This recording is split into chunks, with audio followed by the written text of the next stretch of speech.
Hello friends, स्वागत है आपके अपने यूट्यूब चैनल गुप्ता क्लासेस में। आज हम सीटेट दिसंबर 2019 के मैथ का पेपर सॉल्व करेंगे, जिसमें हम मैथ पैडागोजी के 15 क्वेश्चंस को सॉल्व करेंगे।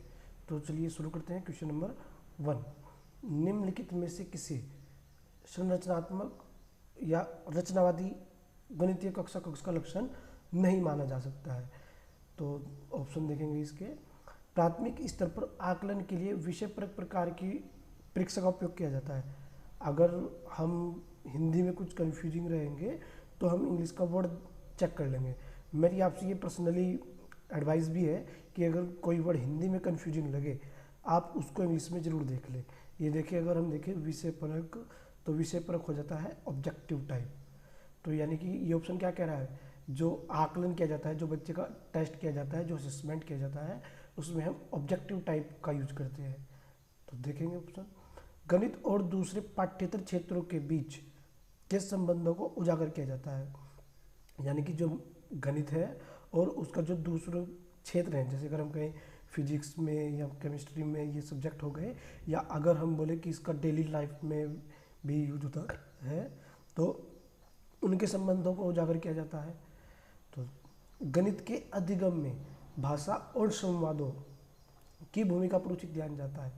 जो गणित में हम लैंग्वेज यूज करते हैं, जो डायलॉग हम बोलते हैं, उनकी जो भूमिका है उस पर प्रॉपर ध्यान दिया जाता है, जो उनका रोल है उस पर ध्यान दिया जाता है। ऑप्शन 4, अध्यापक स्वीकार करता है कि दी गई अन्योन्य क्रिया, अन्योन्य क्रिया क्या, ये आपकी कोई एक्टिविटी, कोई जो एक्टिविटी कराई है टीचर ने, वो अन्योन्य क्रिया को विभिन्न विद्यार्थी अलग अलग प्रकार से समझ सकते हैं। यानी कि जो भी एक्टिविटी कराई गई है उसको सभी विद्यार्थी अलग अलग प्रकार से समझ सकते हैं। तो हम देखेंगे क्वेश्चन क्या है कि संरचनात्मक रचनावादी कक्षा, संरचनात्मक दृष्टिकोण, संरचनात्मक रचनावादी कक्षा, ये होता क्या है, यहाँ पे हम बच्चे को फ्रीली, एक्टिवली, बच्चा मुक्त रूप से, सक्रिय रूप से, खोज करके, चीज़ों को देख के, वास्तविक अनुभव के द्वारा, इन सब के द्वारा वो खुद से ज्ञान का निर्माण करे। यानी कि वो सीखने की कंडीशंस भी वो खुद से ही तैयार करे। तो वो होता है हमारा संरचनात्मक दृष्टिकोण। और यहाँ पे एक तरह से ये पूरा बच्चा फ्री होता है, पूरा बच्चे पर पूरा फोकस किया जाता है। हम देखेंगे क्या लक्षण नहीं हो सकता। तो यहाँ पे टीचर को ये बात एक्सेप्ट करनी होगी, समझना होगा कि हाँ, हर बच्चे जो एक्टिविटी कराई गई है उसको अलग अलग प्रकार से समझ सकते हैं, ये भी सही है। जो गणित में जो भाषा यूज हुई है, जो डायलॉग यूज हुए हैं, उन पे भी ध्यान दिया जाता है। कैसे, अगर हम कोई फॉर्मूला बोले या कोई हम डेफिनेशन बोले, कोई थ्योरम बोले, और वो अगर हम गलत बोल देंगे तो बच्चे भी गलत समझेंगे।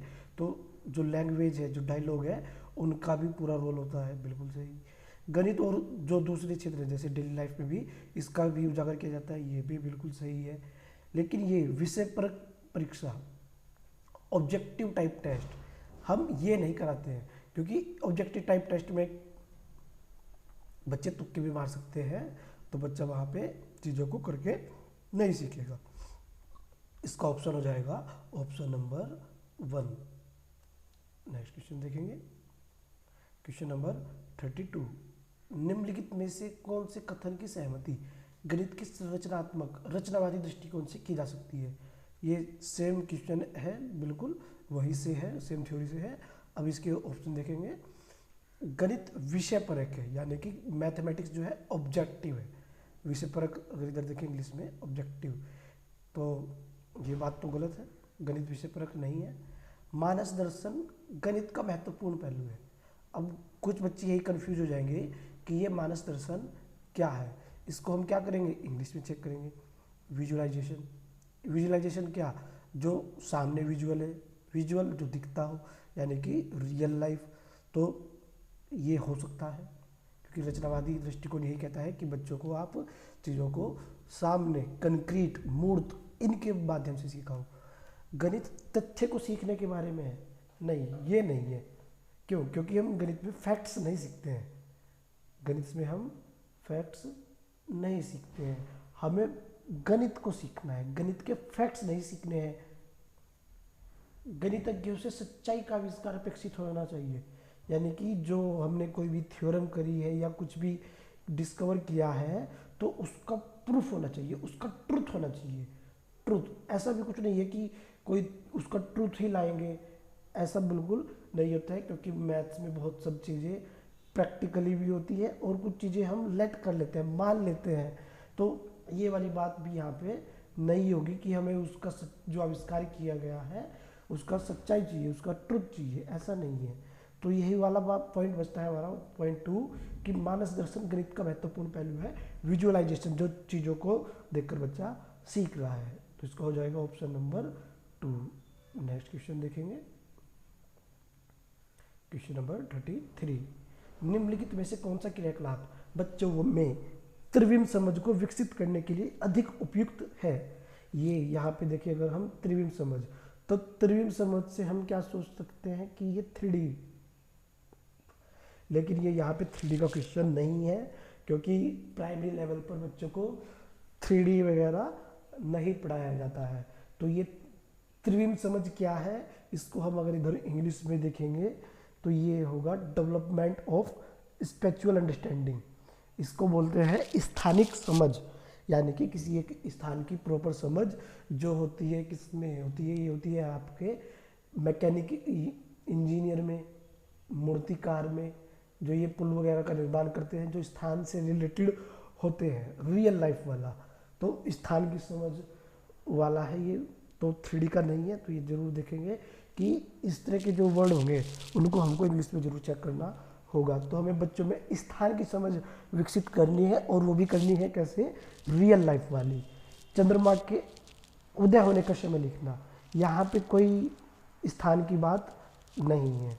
संख्या को संख्या रेखा पर निरूपित करना, हाँ यहाँ पे देखिए, अगर हम संख्या रेखा पे कैसे निरूपित करते हैं, ऐसे हमारी कोई लाइन होती है और उस पर हम ऐसे नंबर डिनोट करते हैं, पर ये भी रियल लाइफ से नहीं है, तो ये भी इतना नहीं होगा, लेकिन फिर भी हम इसको नहीं काटेंगे, एक बार रोक लेंगे। बोतल के ऊपरी दृश्य को चित्रित करना, ये क्या है? जो बोतल है उसका ऊपर का भाग वो चित्रित करना है, ड्राइंग करना है। और ये बोतल सब बच्चों ने देखी है, रियल लाइफ से है, कैसी उसकी आकृति होती है, कैसी उसका स्थान है, तो ये सब बच्चे के रियल लाइफ से होता है, तो ये रियल लाइफ वाला है, तो ये भी ठीक हो जाएगा। एक फोर्थ ऑप्शन, मानचित्र पर शहर के स्थान का निर्धारण करना। अब प्राइमरी लेवल पे मैप का फिल कराना, तो ये भी इतना इम्पोर्टेंट नहीं होगा, और ये रियल लाइफ बेस्ड एग्जाम्पल भी नहीं है, क्योंकि मैप में ये तुम्हारे स्थान भरने को तो बोल दिया गया है।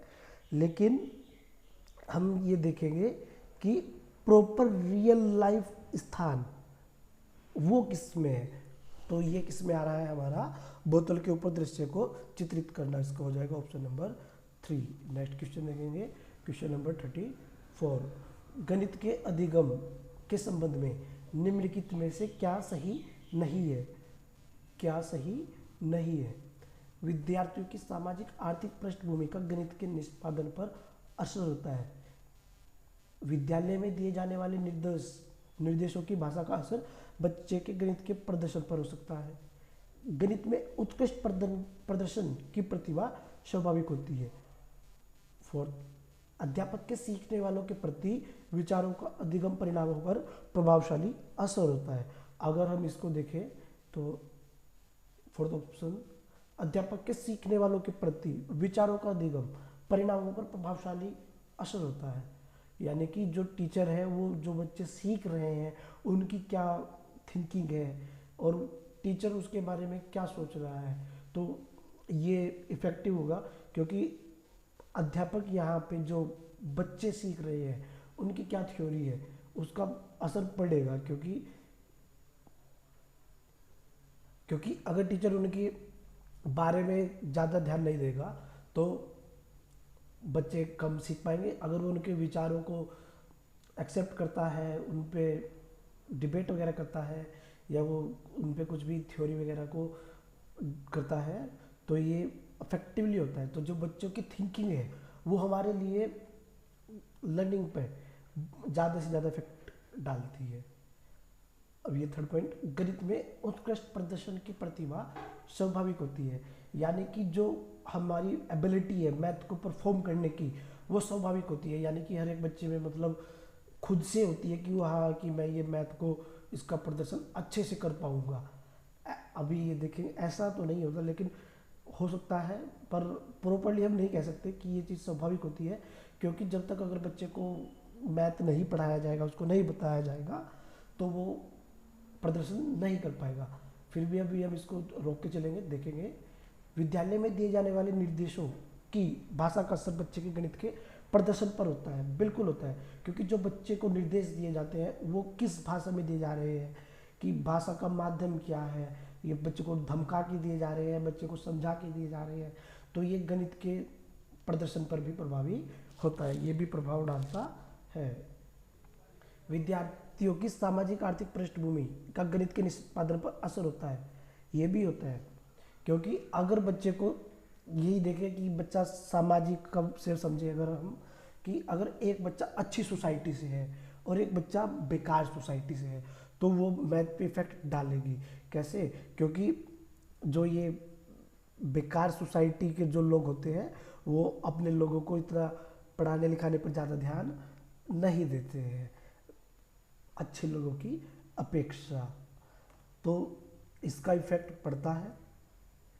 जैसे वो बाल विकास को प्रभावित करने वाले कारक, तो सामाजिक कारक, आर्थिक कारक प्रभावित करते हैं, तो ऐसे ही ये भी प्रभावित करता है। तो हमारा यही बच पाता है पॉइंट, जो कि सही नहीं है कि उत्कृष्ट प्रदर्शन की प्रतिभा स्वाभाविक होती है, नहीं, क्योंकि बच्चे को कुछ ना कुछ तो हमें बताना ही होगा। तो इसका ऑप्शन हो जाएगा ऑप्शन नंबर 3। नेक्स्ट क्वेश्चन देखेंगे, क्वेश्चन नंबर 35। निम्नलिखित शाब्दिक समस्या के प्रकार को पहचानिए। मेरे पास 6 पेंसिल है, मनीष के पास मेरे से 2 अधिक है, तो मनीष के पास कितनी पेंसिल है? तो ये क्या है? व्यक्लित जमा, व्यक्लित घटा, तुलनात्मक जमा या तुलनात्मक घटा। अब यहाँ पे हम देखें कि व्यक्लित, तुलनात्मक, जमा, घटा, इनमें हम थोड़ा कंफ्यूज हो रहे हैं, तो अगर हम इसको इंग्लिश में देखेंगे तो हमको थोड़ा अच्छे से समझ आ जाएगा। तो ये क्या कहते था कि मेरे पास 6 पेंसिल है, मनीष के पास मेरे से 2 अधिक है, तो ये क्या हो जाएगी? 2 अधिक कैसे निकालेंगे? +2 कर देंगे, तो मनीष के पास कितनी आ जाएंगी? तो ये हो जाएंगी 8। तो ये मैथमेटिकल फॉर्म इसकी ये हो गई। तो लेकिन ये क्या हुआ? Take away addition, take away subtraction, comparison addition या कंपैरिजन सब्ट्रैक्शन। अगर हम देखें कि ये उसके मेरे से 2 अधिक है, तो ये हम दोनों में क्या हो रही है? तो ये क्या हो रही है? अगर हम देखें तो ये हो रही है तुलना। तो तुलना वाला देखेंगे कंपैरिजन एडिशन है कि कंपैरिजन सब्ट्रैक्शन है। ये क्या हुआ है? उसके पास मेरे से 2 अधिक है, तो ये क्या हुआ? ये हुआ है प्लस, तो ये क्या हो जाएगा? कंपैरिजन एडिशन, तुलनात्मक जमा। तो इसका ऑप्शन हो जाएगा ऑप्शन नंबर 3। नेक्स्ट क्वेश्चन देखेंगे, क्वेश्चन नंबर 36। हिंदू अरबी गणना प्रणाली के लिए निम्नलिखित में से कौन सा कथन सही नहीं है?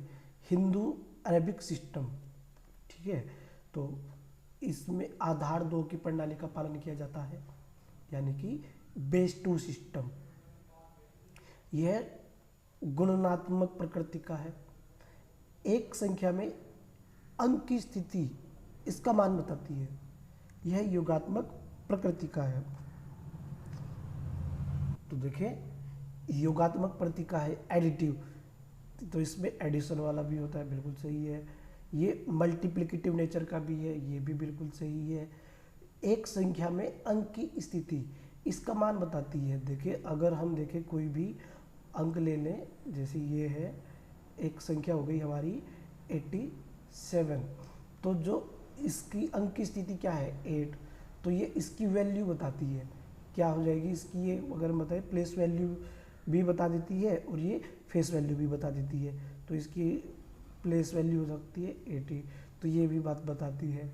इसमें आधार 2, बेस 2 नहीं होता, बेस 2 होता है आपके कंप्यूटर में, जिसमें 2 ही होती है डिजिट, 0 और 1। ये वाली बात यहाँ पे गलत है, क्योंकि हमारे पास यहाँ पे कहाँ से कहाँ तक नंबर होते हैं? 1 2 3 और ऐसे ऐसे ऐसे करके ये होते हैं हमारे 9 तक। तो ये बेस 2 फॉलो किस में होता है? ये होता है कंप्यूटर में। तो ये वाला पॉइंट इसका गलत है, तो तो इसमें अगर हम देखें तो कौन सा कथन सही नहीं है, तो इसमें ये वाला पॉइंट सही नहीं है, क्योंकि बेस टू सिस्टम कंप्यूटर में फॉलो होता है। नेक्स्ट क्वेश्चन देखेंगे, क्वेश्चन नंबर 37। प्राथमिक स्तर पर ज्यामिति के अध्यापन के लिए वांछनीय प्रक्रिया पहचानिए। अगर हम देखें वांछनीय प्रक्रिया, इसको इंग्लिश में देखें डिजायरेबल प्रैक्टिस, तो यानी कि जो बच्चे इच्छुक हो, एक तरह से पॉजिटिव, किसके अध्ययन के लिए, ज्यामिति के लिए, जियोमेट्री के लिए। तो बच्चों को प्रचुर अवसर दिए जाने चाहिए कि वे द्विक स्थान की अंतर्दर्शी समझ को विकसित कर सके। प्राथमिक स्तर पर व्यापक ज्यामितीय शब्द संग्रह का विकास करना उद्देश्य नहीं होना चाहिए। प्राथमिक स्तर पर ज्यामिति को सरल मूलभूत आकृतियों की पहचान तक सीमित रखना चाहिए। अध्यापक को प्रारंभ में सरल आकृतियों की स्पष्ट परिभाषा देनी चाहिए और उदाहरण दिखाने चाहिए। तो अगर हम इसको कट करते हुए चलें तो अध्यापक को परिभाषा भी नहीं देनी है। ये थर्ड पॉइंट, आकृतियों की पहचान तक सीमित रखना है, बच्चे को लिमिट करना है नहीं, बच्चे को कभी भी लिमिट नहीं करना है। तो ये थर्ड पॉइंट भी कट जाएगा। अब हमारे पास बच गए दो ऑप्शन। तो ये पहले वाला क्या कह रहा है, बच्चे को प्रचुर अवसर दिए जाने चाहिए, बच्चे को मतलब उसको अवसर दे रहे हैं, उसको हम अपॉर्चुनिटीज़ दे रहे हैं, तो बिल्कुल सही बात है। काहे के लिए, समझ को विकसित कर सके, और वो समझ भी कौन सी, द्विक स्थान की। अगर इधर हम देखें तो ये अंडरस्टैंडिंग ऑफ स्पेस, हमें बच्चे को समझाना ही है, रटाना नहीं है। तो और यहाँ पे भी क्या किया जा रहा है, बच्चे को अवसर दिए जा रहे हैं। ठीक है, तो ये वाला पॉइंट हमारा ठीक हो जाएगा। अगले पॉइंट को अगर देखें, प्राथमिक स्तर पर व्यापक ज्यामितीय शब्द संग्रह का विकास करना उद्देश्य नहीं होना चाहिए। तो ये इतना इम्पोर्टेंट नहीं होगा। वैसे हमें कभी भी बच्चों को शब्द संग्रह, वोकैबुलरी और ये मैथ में इम्पोर्टेंट नहीं होता है। इन दोनों में सबसे बेस्ट यही है कि हम बच्चे को अवसर दें ताकि वो अपनी जो समझ है उसको विकसित कर सके। तो इसका हो जाएगा ऑप्शन नंबर 1। नेक्स्ट क्वेश्चन देखेंगे, क्वेश्चन नंबर 38। निम्नलिखित में से क्या गणितीय तर्कना का सूचक है। तर्कना, ये अगर हम इसको इंग्लिश में देखें मैथमेटिकल रीजनिंग, इसका सूचक है। परिकलन में निपुणता की अक्षमता, परिकलन होता है कैलकुलेशन, कोई भी कैलकुलेशन करना। विभिन्न परिस्थितियों में सही सूत्रों को स्मरण करने की क्षमता, गणितीय संकल्पनाओं को परिभाषा देने की क्षमता, गणितीय प्रक्रिया को तर्क संगतता देने की अक्षमता। अगर हम इसको कट करते हुए चलें तो हमें बच्चे को सूत्र भी स्मरण नहीं कराने हैं, परिभाषा भी नहीं देनी है। और ये क्या कह रहा है, परिकलन में निपुणता, कि उसको निपुण बना दो, मास्टर बना दो, काहे में, कैलकुलेशन में। अब रीजनिंग की बात है तो रीजनिंग में हम वही देखेंगे ना जहाँ पे बच्चा कुछ सोच रहा होगा। तो कल कैलकुलेशन में निपुण भी हमको नहीं कराना है। किसी भी एक पर्टिकुलर सब्जेक्ट का या पर्टिकुलर टॉपिक का हमें बच्चे को निपुण नहीं बनाना है, उसे उसको मास्टर नहीं बनाना है, उसको समझाना है, उसको सिखाना है। तो 3 पॉइंट हमने कट कर दिए, सूत्र नहीं कराने हैं, परिभाषा नहीं करानी है, उसको निपुण नहीं करना है, उसको मास्टर नहीं बनाना है। तो 3 ऑप्शन कट दिए, डायरेक्ट चौथा बच जाता है। लेकिन इसको देखेंगे, गणितीय प्रक्रिया की तर्क संगतता देने की अक्षमता, ये जो तर्क संगतता, जो उसकी थिंकिंग है, उसको हमें, जो उसका मैथमेटिकल प्रोसीजर है उसको हमें तर्क संगत करना है, उसको लॉजिकल करना है। तो ये पॉइंट हो जाएगा इसका बिल्कुल सही, ऑप्शन नंबर 4। सब पैडागोजी सब करने का सबसे बेस्ट वे यही है कि आप 3 क्वेश्चन को काटते चलें और एक क्वेश्चन ऑप्शन आपका बच जाएगा और वही आपका आंसर हो जाएगा। नेक्स्ट क्वेश्चन देखेंगे, क्वेश्चन नंबर 39। ये सॉल्विंग के हैं। अभी हम यहाँ पे पैडागोजी के ही करेंगे। नेक्स्ट क्वेश्चन पैडागोजी का देखते हैं। तो ये रहा हमारा नेक्स्ट क्वेश्चन पैडागोजी का, क्वेश्चन नंबर 53। गणित के प्राथमिक पाठ्यक्रम में प्रतिचित्रण क्या होता है, ये अगर हम देखें इधर इंग्लिश में मैपिंग, तो मैपिंग का परिचय देने का मुख्य प्रयोजन है। त्रिविम विचार अक्षमता को प्रोत्साहन देना। ये यहाँ पे ध्यान देना कि ये त्रिविम का मतलब 3D से नहीं है, ये है स्पेशियल थिंकिंग, स्थान के बारे में सोचने वाली। दूसरा ऑप्शन अनुपातिक विवेचन को प्रोत्साहन देना। अनुपातिक विवेचन मतलब प्रोपोर्शनल रीजनिंग। सी पॉइंट क्या कहता है, विषय को सरल और रुचिकर बनाना। डी पॉइंट संख्याओं की नीरसता को समाप्त करना। तो ये क्वेश्चन है मैपिंग का। अगर हम मैपिंग ही देखें तो क्या होता है, तो मैपिंग क्या होता है अगर हम उसको देखें तो जैसे ये क्या कह देंगे कि ये हमने कह दिया कि ये कोई ट्री है, तो इस ट्री के क्या हो जाते हैं, ये इधर हमने निकाल दिया कि इसकी जड़ें होती हैं, इधर हमने क्या निकाल दिया कि ये हम इस पे क्या होती है, पत्ती होती है, ये इधर ऐसे निकाल दिया क्या कि ये फल देता है, इधर इसमें हमने निकाल दिया क्या कि इसमें जड़ें, पानी, रूट, ये सब इस तरह का जो डायग्राम होता है जो हम ऐसे बनाते थे एक तरह से टोपोलॉजी टाइप, तो इसका भी हमने ऐसे निकाल दिया ऐसे। तो ये होता है मैपिंग, एक पॉइंट से दूसरा और उससे ऐसे निकाल के बनाना। तो ये हमने अगर हम इसको देखें कि हमने ऐसे पेड़ों के लाभ लिख दिए या पौधों के भाग लिख दिए, तो ये अगर ये कह सकते हैं कि जैसे कंप्यूटर में होता है टोपोलॉजी, तो ये वही होता है मैपिंग। तो इसका मेन प्रयोजन क्या है, इसका मेन एम क्या है, तो देखिए अगर हम इसमें तो इससे बच्चे में ये स्थानिक विवेचन, स्पेशियल थिंकिंग भी होगा, क्योंकि अब बच्चा इसको देखिए रियल लाइफ बन उसके सामने एक डायग्राम सा बन गया है तो उसको वो सोचेगा। तो अगर हम इसको हटाएं तो देखें तो इससे बच्चों में स्पेशियल थिंकिंग भी डेवलप हो रही है। बी पॉइंट अनुपातिक विवेचन, प्रोपोर्शनल रीजनिंग, ये भी डेवलप हो रही है। ए पॉइंट भी सही है और बी पॉइंट भी सही है। प्रोपोर्शनल रीजनिंग कैसे डेवलपमेंट हो रही है, क्योंकि यहाँ पे बच्चे के सामने ऐसे पार्ट से निकल गए हैं, तो बच्चा उसके बारे में सोचेगा तो रीजनिंग करेगा। रीजनिंग का मतलब सोच, तर्क, विचार से ही है। तो कौन कौन से पॉइंट सही हो गए, ए और बी, तो हो जाएगा ऑप्शन नंबर 1। यहाँ पे कुछ बच्चे इसको सी और डी वाला ऑप्शन लगाए आए थे कि इससे भी सब्जेक्ट जो है हमारा इजी बन गया है, ऐसा कुछ नहीं है। तो ये इसका ऑप्शन हो जाएगा ऑप्शन नंबर 1। नेक्स्ट क्वेश्चन देखेंगे, क्वेश्चन नंबर 55। कक्षा सेकंड के छात्रों को 44 लिखने के लिए कहा गया तथा कुछ ने 404 लिखा।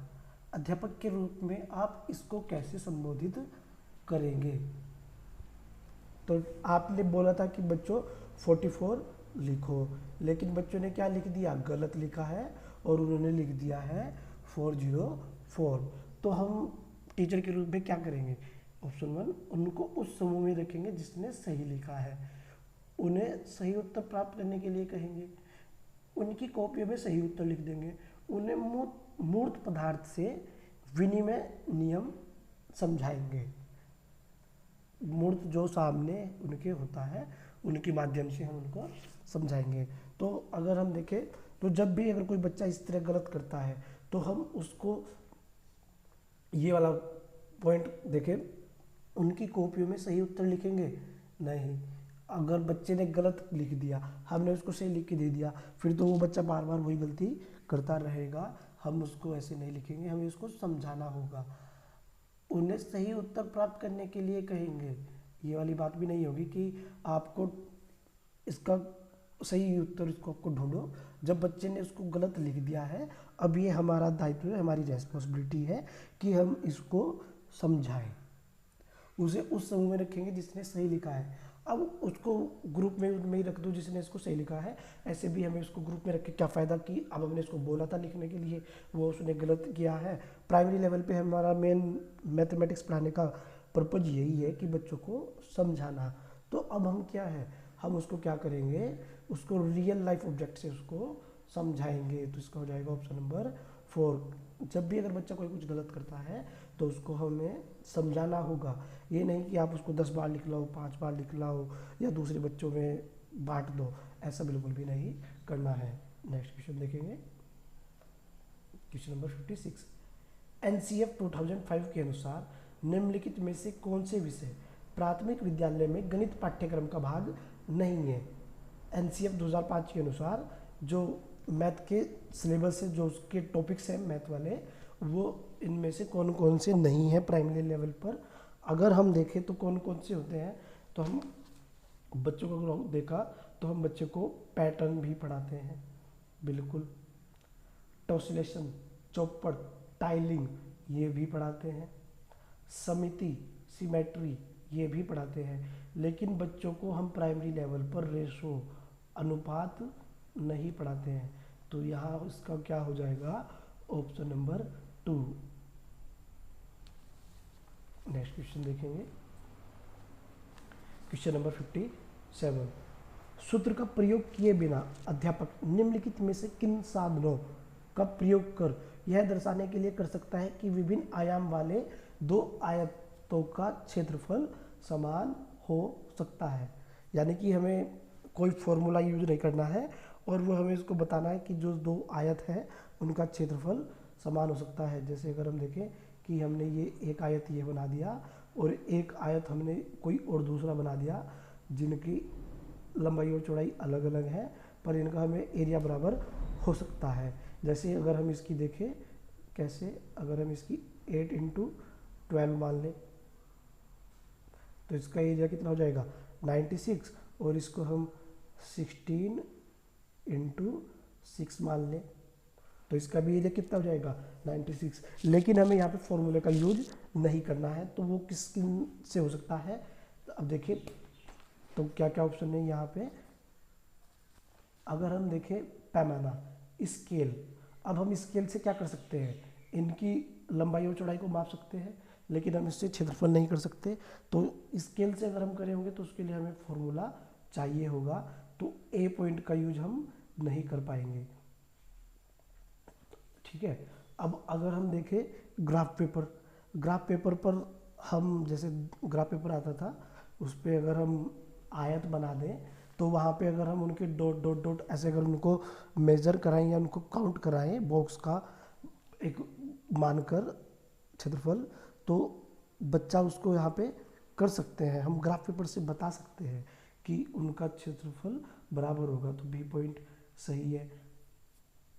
अब ये देखेंगे नेक्स्ट क्या है, धागा।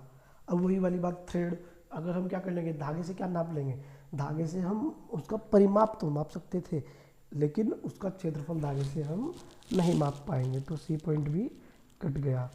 टाइल, अगर हम देखें कि टाइल का यूज कर ले कि हाँ भाई ये एक टाइल का शेप ये है, एक टाइल का शेप ये है, और उसका ऐसे अगर हम देखें एक टाइल का साइज ये लिया और एक टाइल का साइज ये लिया और इसके ये ऐसे ऐसे जो इस पर कवरिंग होती है, तो यही तो होता है क्षेत्रफल बीच बीच वाला। तो इस टाइल की सहायता से भी हम बच्चों को बता सकते हैं कि क्षेत्रफल बराबर होता है। तो कौन कौन से पॉइंट हो गए इसमें, B and D. Graph paper की सहायता से भी बता सकते हैं और टाइल से भी बता सकते हैं। तो कौन सा ऑप्शन हो जाएगा इसका, ऑप्शन नंबर 4। नेक्स्ट क्वेश्चन देखेंगे, क्वेश्चन नंबर 58।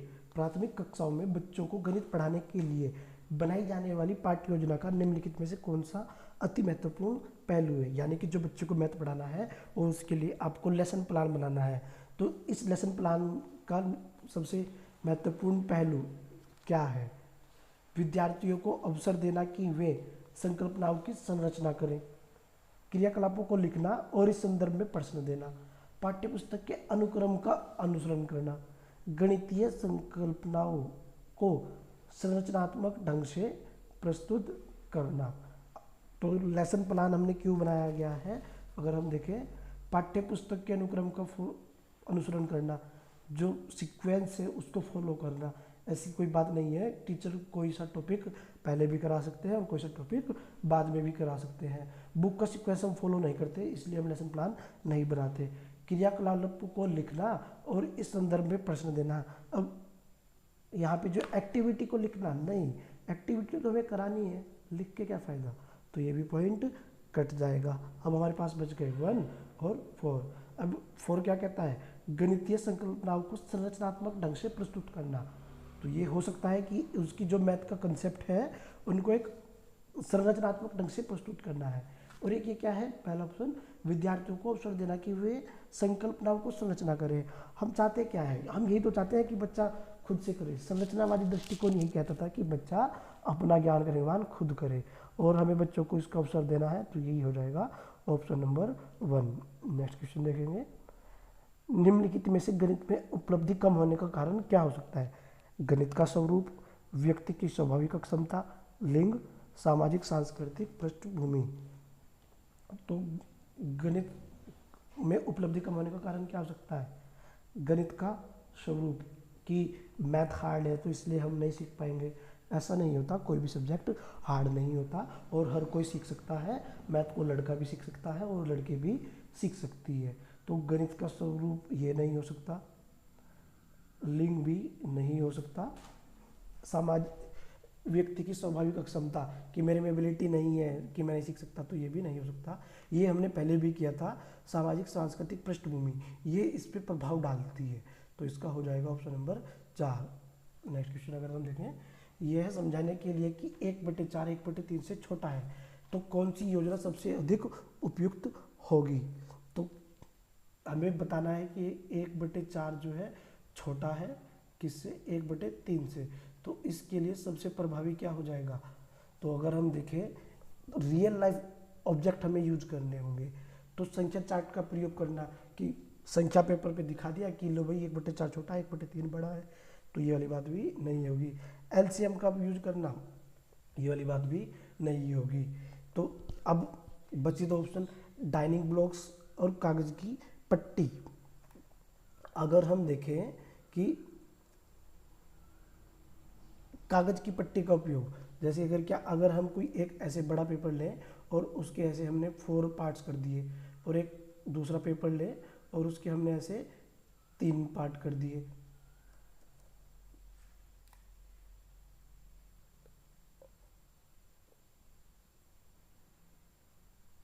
ऐसे 1 2 3, तो ये जो देखेंगे हम कि ये जो 4 पार्ट आए हैं ये छोटे छोटे आ जाएंगे और जो 3 पार्ट आए हैं ये बड़ा आ जाएगा। तो कागज की पट्टियों का प्रयोग सबसे प्रभावी होगा, तो ये हो जाएगा इसका ऑप्शन नंबर 4। तो ये थे हमारे पेडागोजी के 15 क्वेश्चन जो पेपर में आए थे। तो आशा करता हूँ आपको मेरी वीडियो पसंद आई होगी। अगर आपको मेरी वीडियो पसंद आती है तो मेरे चैनल को सब्सक्राइब करें, वीडियो को लाइक करें। Thank you.